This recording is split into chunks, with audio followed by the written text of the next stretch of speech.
Rumar, ha llegado el día. Este es el día de la venganza. Esto lo vamos a hacer con cariño, ¿verdad? Vale, sí. Pero eso sí, heterosexualmente hablando, pues te vamos a colocar, entre otras cosas, pues unos preciosos corazones. Aquí tienes uno, por ejemplo. Y ya verás el resultado. Envíale un besito a la cámara, Federico. Un besito.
Llévemela ya que me deja maricón.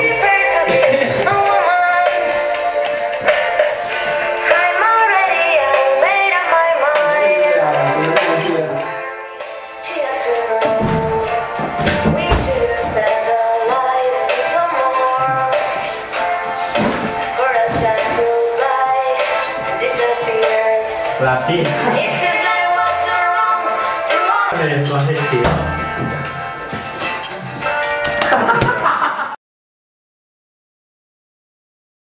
Ara. Vull felicitar-vos a tots.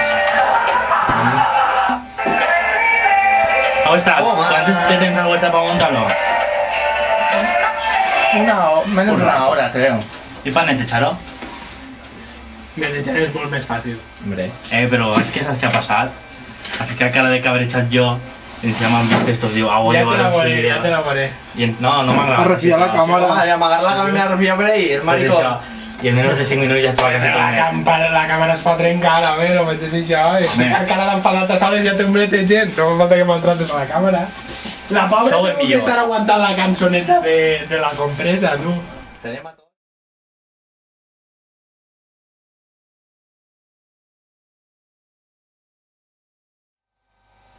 Carlos és un marica.